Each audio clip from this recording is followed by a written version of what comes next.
इन 4 चीजों के लिए। लेकिन एक चीज और है जिसके लिए भगवान को आना पड़ा है।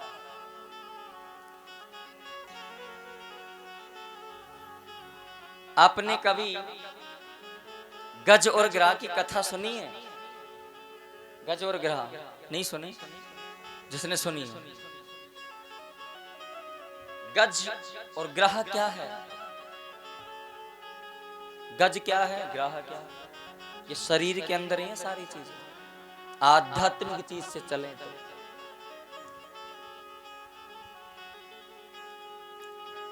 गज अभिमान है जो चौड़ा होकर चलता हो, अपनी प्रभुता को ज्यादा प्रकट करता हो, अभिमानी गज है। एक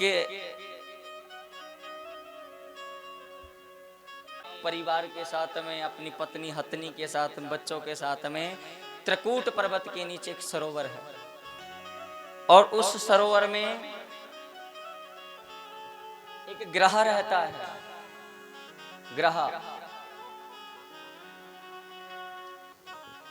ये ग्रह कौन है और ये इस त्रिकूट पर्वत की तलेठी में क्यों रहता है, जलाशय में? ग्रह पूर्व जन्म में हुहु नाम का गंधर्व है। कौन है? गंधर्व। कहाँ रहता है? इंद्र की सभा में। देखो कथा क्या है, कथा नॉर्मल होती है, कथा का जो सार होता है ना, सार वो कठिन होता है। कथा तो सबको ही पता रहती है। जो ग्रह है हुहु नाम का गंधर्व है और इंद्र की सभा में रहता है। ये क्या करता है? ये हंसाने का काम करता है, जोक, हंसाना। तो अपने आप में बड़ा हंसैया बन रहा है, जोक करने वाला, हंसाने वाला। तो एक दिन पृथ्वीलोक पर आ गए, और पृथ्वीलोक पे आए और उसी त्रिकूट पर्वत की जो जलाशय है वहां पे, उस जलाशय में दुर्वासा ऋषि जलाशय के किनारे पे खड़े हैं और अपने कमंडल में जल भर रहे हैं। भक्तों, हुहु नाम के गंधर्व ने सोचा कि मैं आज देखो जो सबसे क्रोधीली ऋषि है ना, दुर्वासा ऋषि, इनको भी मैं आज हंसी दिला के रहूंगा। जब दुर्वासा ऋषि उस जलाशय में, त्रिकूट पर्वत की तलहटी में जो जलाशय है, उसमें जब जल का कमंडल भर रहे हैं, उसी समय जाकर के वो हुहु नाम का गंधर्व है, उनके पैर को पकड़ लेता है पीछे से। और भक्तों, दुर्वासा ऋषि एक ऐसे ऋषि हैं जो मिनट भर के अंदर श्राप दे देते हैं, मिनट भर के अंदर।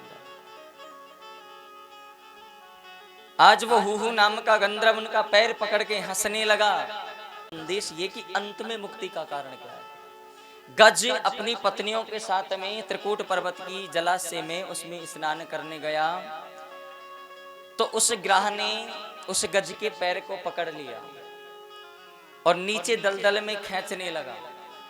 अब जो ग्रह है जब खींचने लगा गज के पैर को, तो गज बड़ा अभिमानी है। ये कथा संदेश देना चाहती कि जिनके भरोसे तुम जी रहे हो ना, वो तुम्हारे नहीं है।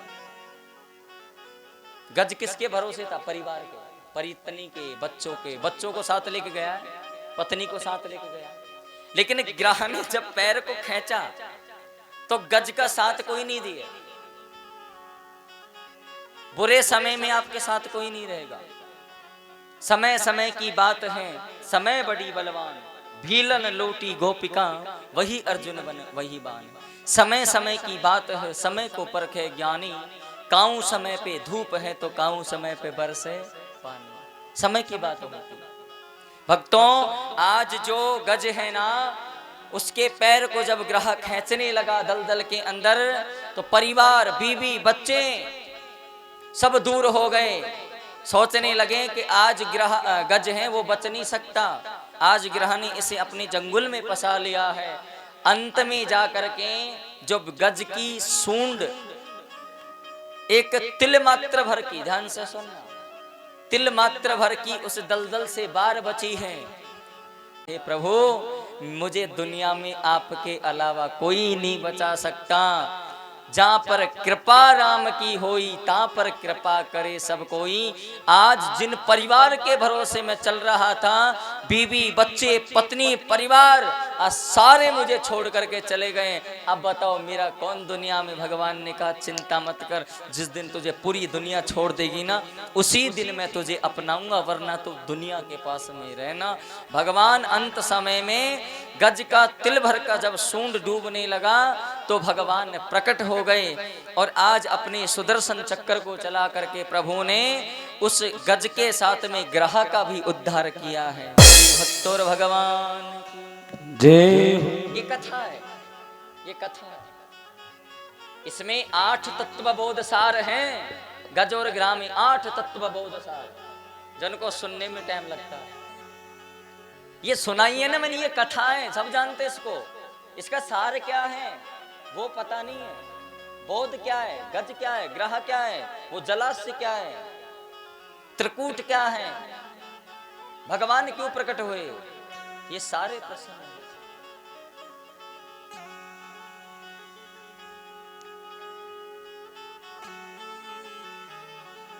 एक जीव के लिए, पशु के लिए, एक जीव मात्र के लिए भी भगवान प्रकट होकर आ गए हैं। बताओ, ये नहीं कहते भगवान मंत्रों से आते हैं। भगवान अंत समय में जिसने भगवान को पुकारा उसके लिए भगवान आए। जिसने कभी माला ने जपी है, जिसने कभी माला ने जपी है। माला कौन कौन करता है? कथा पांडल माला जपने वाले। माला जपने वाले हाथ खड़ा करें। माला 108 माला यानी 108 मनी है।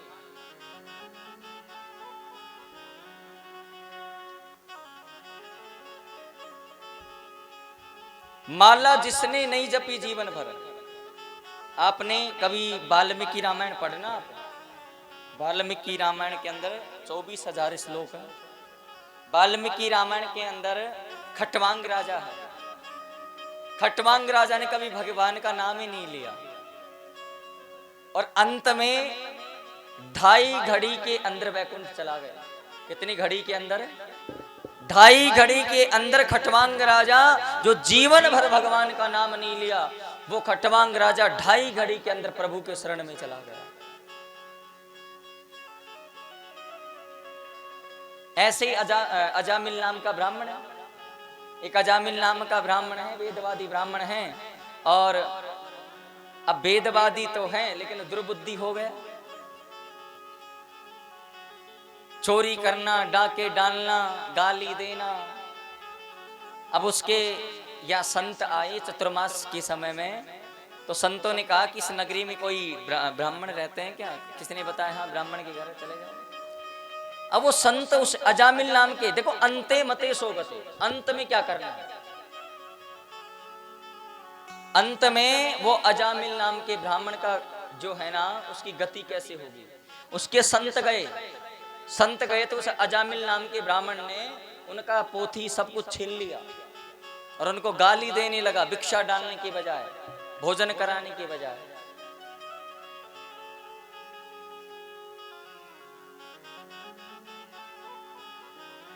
श्राप देने लगे। अजामिल की पत्नी जाकर के उन संतों के चरणों में पड़ गई। संतों ने कहा ठीक है, आपके इस प्रेम से हम प्रसन्न होकर आपको वर देते हैं कि आप अपने पुत्र का, 10वें पुत्र का नाम नारायण रखना। क्या रखना? नारायण। अजामिल नाम का एक ब्राह्मण है, और उस ब्राह्मण ने अपने 10वें पुत्र का नाम नारायण रखा, जो कभी भगवान नारायण का नाम लिया ही नहीं है। और अंत समय में भक्तों, भगवान नारायण नारायण, बेटा नारायण, बेटा नारायण करने लगा, तो बेटे तो आए नहीं, लेकिन भगवान प्रकट हो गए। और उस पापी को भी भगवान ने, भक्त अजामिल गण का तारी मुझको क्यों बिसराया, भक्त अजामिल गण का तारी मुझको क्यों बिसराया। भगवान ने भक्त अजामिल गणिका जैसी को तार दिया। 10वें पुत्र का नाम पुकारने लगा और पुत्र नहीं आया, भगवान प्रकट होकर आ गए, क्योंकि नारायण भगवान का भी नाम है। तो कहते हैं नाम से भी पार हो जाता है। ये नॉर्मल कथाएं जो भागवत में आपके लिए तत्व सार है। एक अंत में मन को मत फंसाओ, अंत में जाकर के मन को मत फंसाइए किसी चीज में। जड़ भरत जी थे, जड़ भरत जी ने अंत में जाकर के हिरण के बच्चे में मन को फंसाया तो क्या बनना पड़ा? हिरण बनना पड़ेगा। अंत में आप कुत्ते में मन फंसाओगे तो कुत्ता बनना पड़ेगा, बिल्ली में फंसाओगे बिल्ली बनना पड़ेगा, सूअर में फंसाओगे सूअर बनना पड़ेगा। जड़ भरत जी महाराज ने अंत में हिरण के बच्चे में मन फंसा लिया अपना, और वही हिरण का बच्चा बनकर प्रकट होना पड़ा। इसलिए अंत की सोचो, अंत कैसे सुधरेगा हमारा। जीवन की परीक्षाएं हैं, जब से जन्म लियो तब से परीक्षा दे रहे हो। जीवन की अंतिम परीक्षा क्या है बताओ? आप बताओ परीक्षिता नहीं जीवन की। आज तक कभी पेपर दिए स्कूल में है? जीवन की अंतिम परीक्षा क्या है?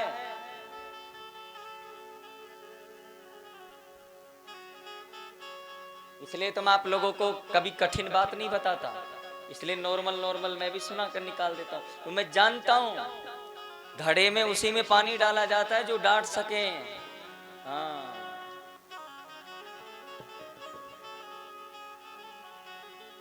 और ज्यादा भर दिए तो छलकने लगेगा। अदगर गगली छलकत जाए।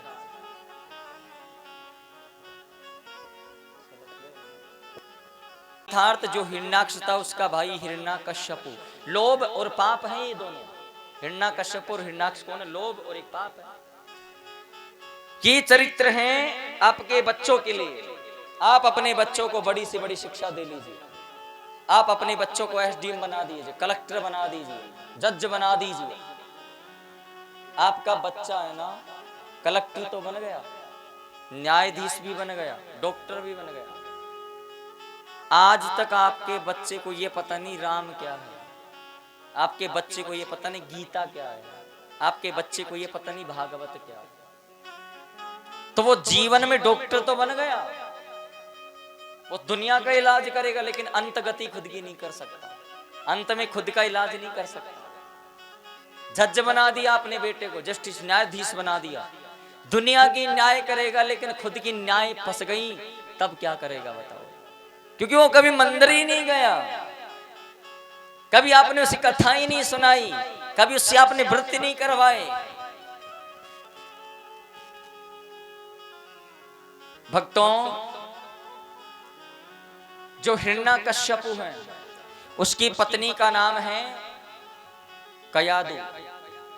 क्या नाम है? कयादु। कयादु है ना, उसके जो भी संतान होती उसे इंद्र उठा के लेके जाते, मार देते।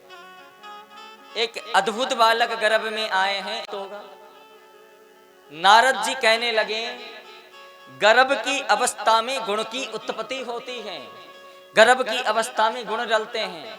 कौन कहता है कि बच्चों को हम गर्भ से बाहर सुधारते नहीं? मेरी माँ, बच्चे गर्भ के अंदर गुणों से सुधरते हैं। आप गर्भवती माताएं हो गई, और गर्भवती माता होकर के अगर सनी देओल की फिल्म देख रही तो सनी देओल ही जन्म होगा, डिशु डिशु खेलने वाला। अब आप बताओ, गर्भ की अवस्था में, ब्रह्म वेतर्थ पुराण में इसका वर्णन है, गर्भ की अवस्था में माताओं को कभी भी गलत दृश्य नहीं देखना चाहिए, गर्भ की अवस्था में गलत परछाई का दर्शन नहीं करना चाहिए। हाँ, करनी के प्रताप से बदल जाते हैं अंश। एक परछाई पड़ने के कारण गर्भ के अंदर एक बालक राक्षस बन गया। द्रुमिल नाम के राक्षस की छाया पड़ने पर देवी पवन रेखा, उग्रसेन की पत्नी की, उसके गर्भ पर छाया पड़ी राक्षस की, द्रुमिल नाम की, तो बालक राक्षस बन गया था। इसलिए कभी भी गर्भ की अवस्था में बारिश आने वाली, और जहां बारिश आ जाती है वो यज्ञ सफल हो जाते हैं। विशेषताएं, पर कहीं ओले ना आ जाए।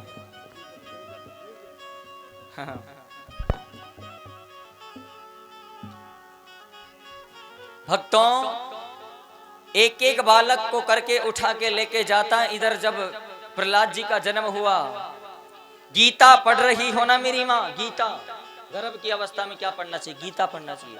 आप गीता गर्भ की अवस्था में पढ़ रही हो, गारंटी है कृष्ण जैसा ही पुत्र होगा। आप गर्भ की अवस्था में रामायण पढ़ रही हो, रामचरितमानस पढ़ रही हो, राम जैसा पुत्र होगा।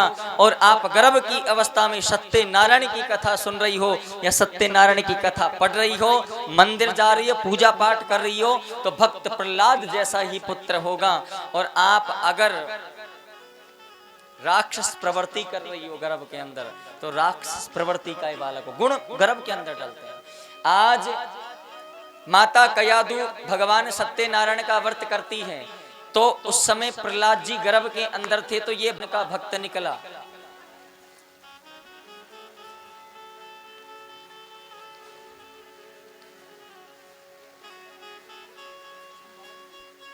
देखो, डरने की आवश्यकता नहीं है। शास्त्र कहता है कि जिस यज्ञ में बारिश एक बार भी नहीं होती है, वो यज्ञ कभी सफल ही नहीं होता। और जिस यज्ञ के अंदर बारिश, इंद्रदेव का आना, जो यज्ञ कौन करवाता है? इंद्र करवाता है। कौन करवाता है? इंद्र करवाता है। और इंद्र भगवान प्रसन्न होकर के आपके मीनापुरा में यतीश्वर धाम पर सबसे पहले प्रकट हुए हैं, तो ताली बजा करके स्वागत करें। इससे बड़ी यज्ञ की क्या विशेषता हो?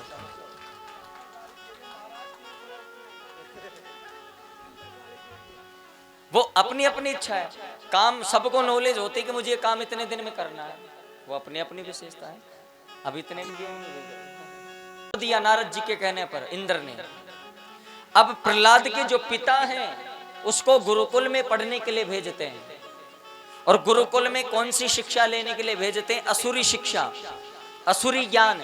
दूसरे पर हुकूमत कैसे जमानी है, दूसरे के राज्य को कैसे जीतना है, चोरी कैसे करनी है, डाके कैसे डालने हैं, ये सारा ज्ञान लेने के लिए प्रहलाद जी शिक्षा पूरी लेकर के आए।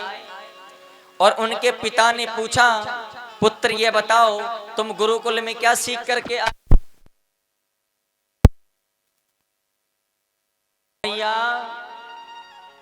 प्रहलाद जी महाराज को काल कोठड़ी में बंद कर दिया गया, जिसमें भुजंग जहरीले सर्प हैं। लेकिन प्रहलाद जी महाराज उन सर्पों के साथ खेल रहे। कितनी बड़ी विशेषता है प्रभु की। प्रहलाद जी को कहा कि तुम भगवान का नाम छोड़ दो। प्रहलाद जी ने कहा नहीं छोड़ेंगे, मर जाएंगे लेकिन भगवान का नाम नहीं छोड़ेंगे। अगर मेरी माँ आपको मैं कहूँ ना, आप कल मंदिर जाओगे ना, तो आपको गोली मार देंगे। अब बताओ, तुम डर के मारे मंदिर जाओगे कल? बोलो, कहोगे मंदिर बाद में दिखेगा, यमराज जी पहले दिखेंगे। हाँ, इसलिए आप मंदिर नहीं जाओगे, डर के मारे, भय के मारे मंदिर नहीं जाओगे। प्रहलाद जी को इतने दंड मिलने के बाद भी वो भगवान का नाम नहीं छोड़े मेरी माँ। अंत में जाकर के दोबारा गुरुकुल में भेज दिया गया। दोबारा भी श्रीमन नारायण जाप करने लगे। और अंत में जाकर के जब हिरण्यकश्यप ने अपनी पत्नी कयादु से कहा, हे देवी आप इसे जहर दे करके मार दो। उनकी माँ कयादु प्रहलाद जी को समझाती है, बेटा तुम भगवान का नाम छोड़ दो। उन्होंने कहा, माँ मैं भगवान का नाम छोड़ दूंगा तो मैं जिंदा रहते मृत्यु के समान हो जाऊंगा, इसलिए मैं प्रभु का नाम नहीं छोड़ सकता। भक्तों, अनेक दंड, अनेक कष्ट मिलने पर भी नहीं छोड़ा। अंत में जाकर के प्रहलाद जी जो हैं उनको होलिका के साथ में बिठाया गया। होलिका को ब्रह्मा जी से वरदान है कि वो अग्नि में नहीं जलेगी, प्रहलाद को लेकर के बैठ गई हैं। और आज ब्रह्मा जी ने अपना वरदान ही बदल लिया, होलिका जल गई और प्रहलाद जी बच जाते हैं। और उसके पश्चात में प्रहलाद जी को खड़ा कर दिया जाता है कि बताओ भगवान कहाँ हैं? तुम हरि हरि नाम नारायण नारायण करते हो, तो भगवान है कहाँ? तो यही प्रश्न अगर हम आपसे कर लें कि भगवान कहाँ हैं, तो आप क्या जवाब दोगे? बताओ।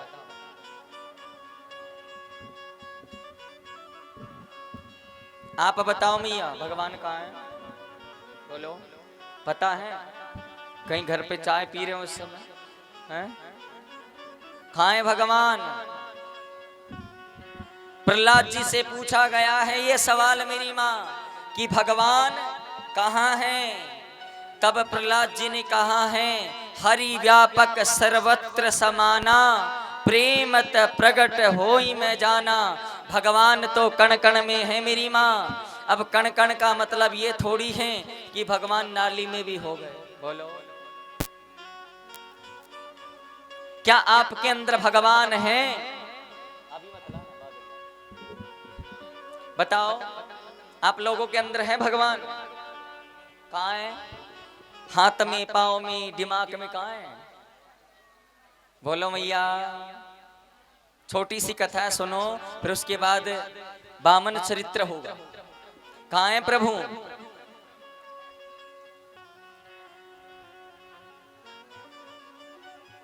आप लोगों के पास विश्वास है विश्वास? विश्व और विश्वास में क्या अंतर है? विश्वास है ना, वो इंसान को बार बार से मारता है, जब टूट जाता है रोजाना मारता है। और विष इंसान को एक बार मारता है, जहर। वैसे ही भगवान बड़े या विश्वास बड़ा? तो भगवान से बड़ी एक चीज होती है मेरी माँ, और उस चीज का नाम है विश्वास। बिलीव, बिलीव, विश्वास। तो क्या आपको विश्वास है? ये खंभ जो देख रहे हो ना, इसमें भगवान है? बताओ कौन कौन विश्वास कर रहा है इस खंभ के अंदर भगवान है? अब देख रहे एक मैया तो देख रही रिसर्च करके कहे कि नहीं। बताओ, है मेरी मैया? निकालो, चलो भगवान को निकालते हैं। हाँ, भगवान को निकालते हैं मेरी माँ। अच्छा, एक दो जने खड़े होकर निकालो इस खंभ में से, निकालो। महाराज जी निकाले तब ना जब अंदर विश्वास हो।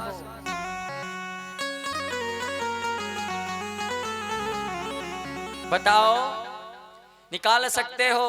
प्रहलाद जी ने कहा है मेरी माँ कि इस खंभ में भगवान है, इस खंभ में भगवान है। ये बात हिरण्यकश्यप ने पूछी, क्या तुम कहते हो कि तुम्हारे भगवान कण कण में हैं, तो तुम्हारे भगवान इसमें भी होने चाहिए।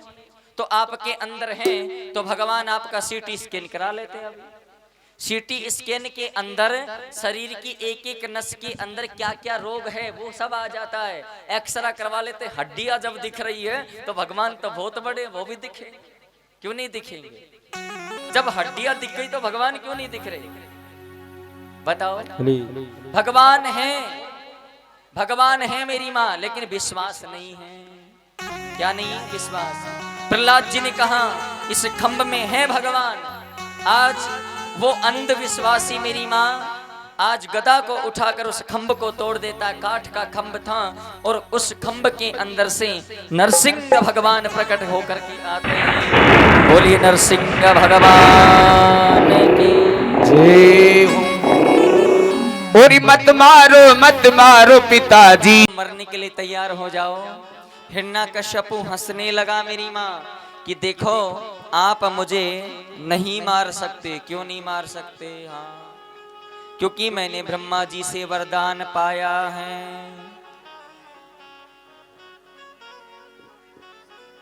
जल में मरूं न थल में मरूं, ना मरूं आकाश में, ना मरूं मैं पाताल में, ना मरूं भूमंडल के किसी वास में। जल में थल में कहीं नहीं मरूं, न आकाश में मरूं, न थल में मरूं, न जल में मरूं, भूमंडल के कहीं नहीं मरूं। दिन में मरूं न रात में, सुबह मरूं न शाम में।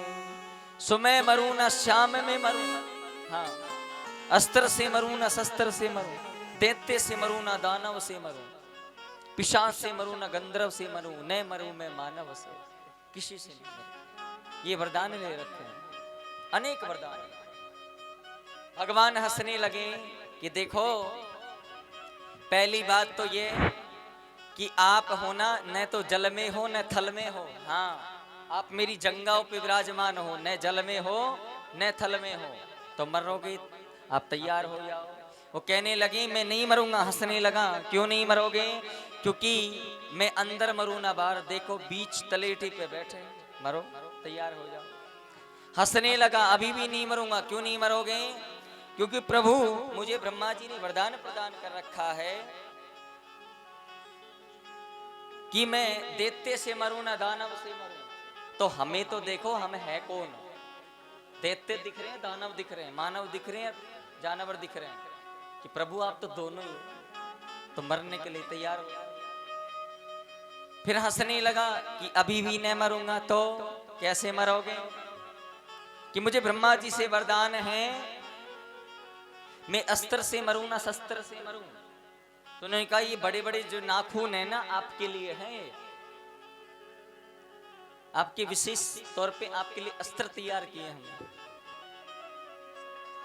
हंसने लगा कि अभी भी नहीं मरूंगा। अभी भी क्यों नहीं मरोगे भाई, बताओ? अभी भी इसलिए नहीं मरूंगा, ब्रह्मा जी से मुझे वरदान है कि मैं ब्रह्मा 12 मास में कभी न मरूं।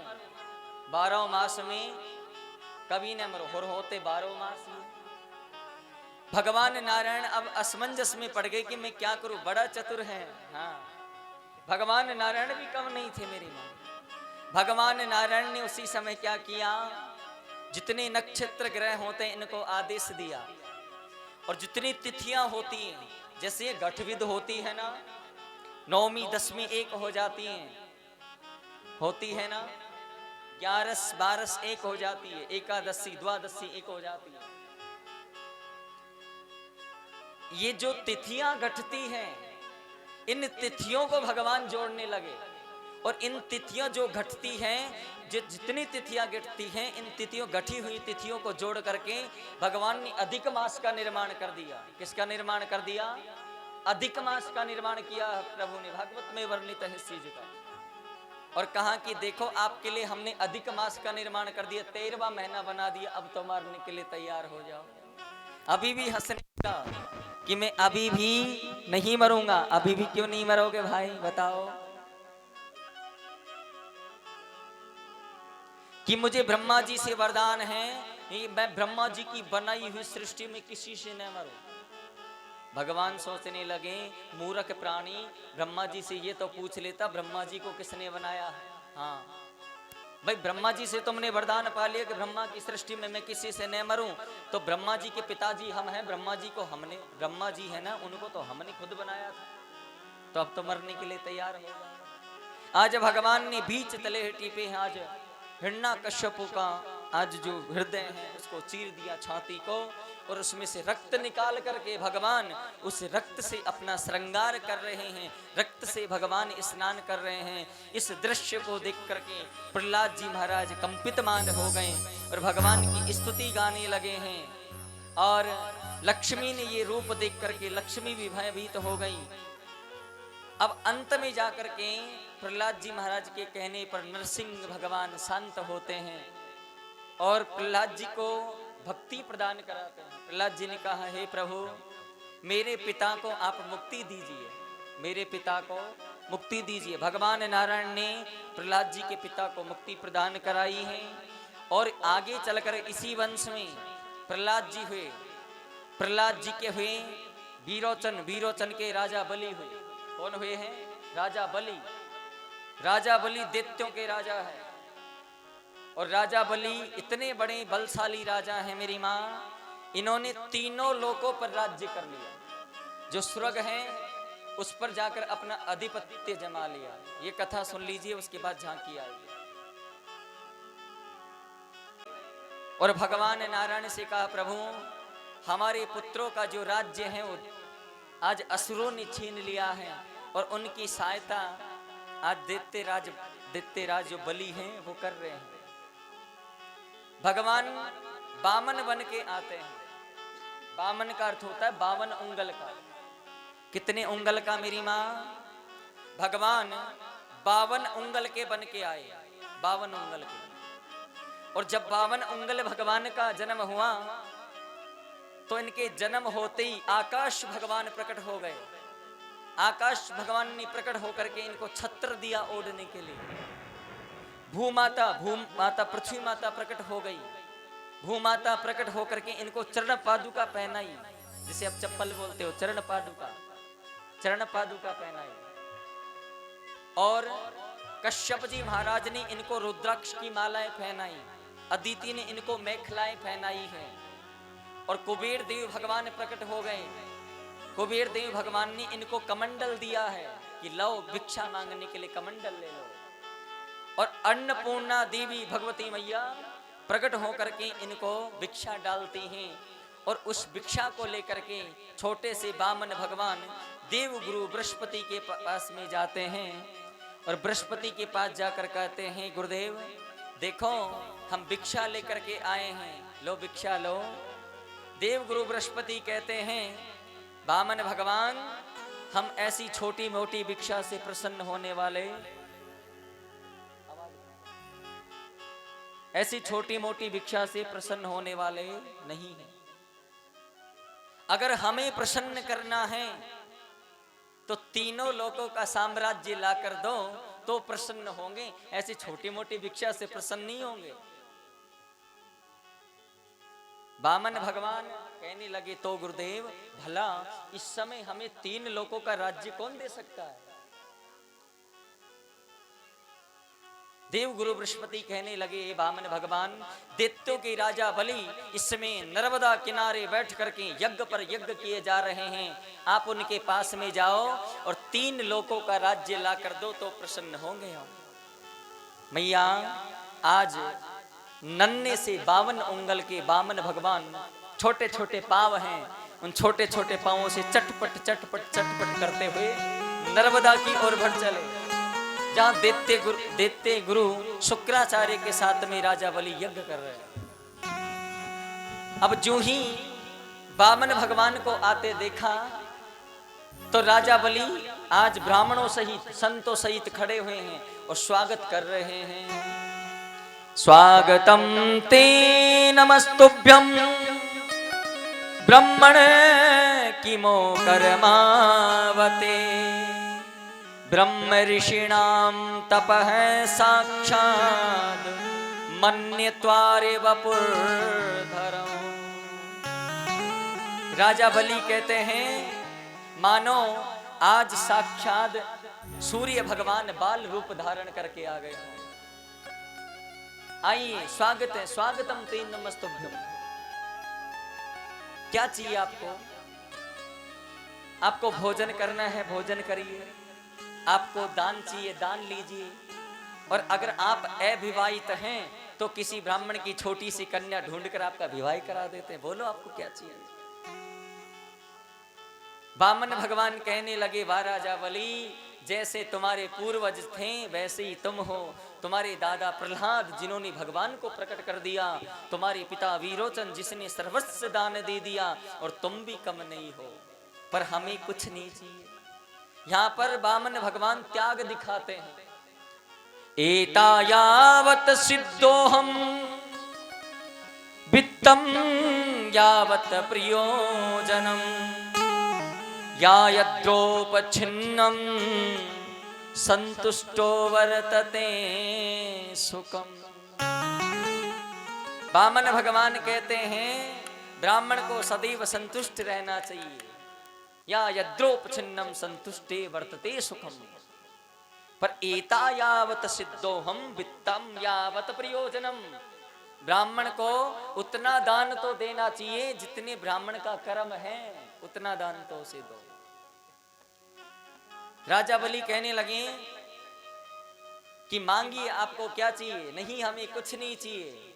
राजा बलि कहने लगे, आप तीनों लोकों के राजा के सामने खड़े हो, आप ऐसे खाली नहीं जा सकते हमारे द्वार से। मांगिए, क्या मांगना है? बामन भगवान कहने लगे, अगर आप देना ही चाहते हो तो मुझे और कुछ नहीं चाहिए। पदानि त्रीणि देतेन्द्र संमितानि पदा मम। अगर कुछ देना ही चाहते हो, सम्मितानि पदा मम, पदानि त्रीणि दित्येन्द्र सम्मितानि पदा मम। अगर कुछ देना ही चाहते हो तो 3 पग भूमि तान दे दो, और कुछ नहीं चाहिए। पदानि त्रीणि दित्येन्द्र।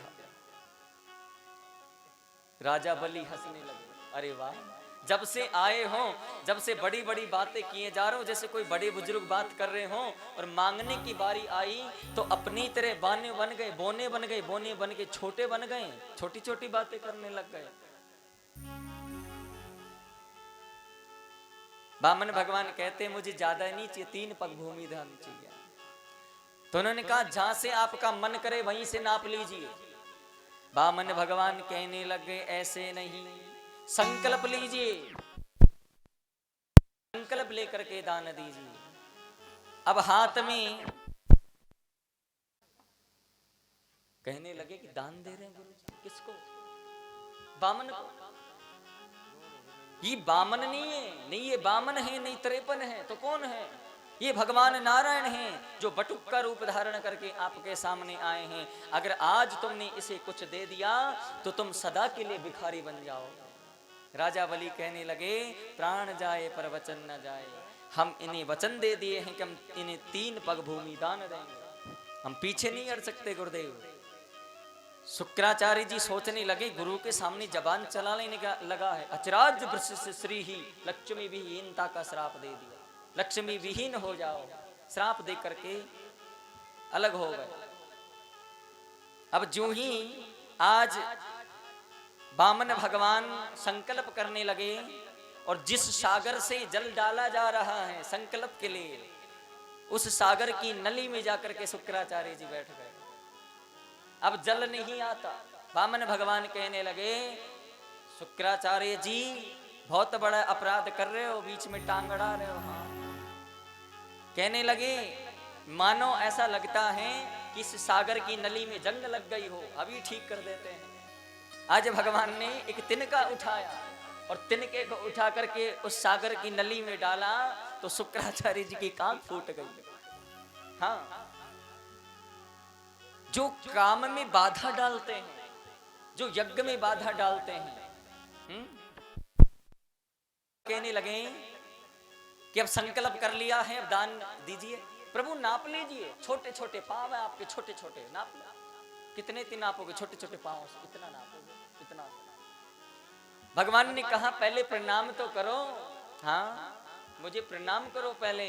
जो ही आज राजा बलि ने अपना मस्तिष्क झुकाया है, बामन भगवान अपना विराट रूप धारण कर ली। बोली नारायण भगवान जय हो। विराट रूप धारण कर लिया और कहने लगे अब देखो हमारा नापना हम कैसे नापते हैं। हाँ, अपना एक श्री चरण उठाया बामन भगवान ने, जो विराट रूप धारण कर रखा है।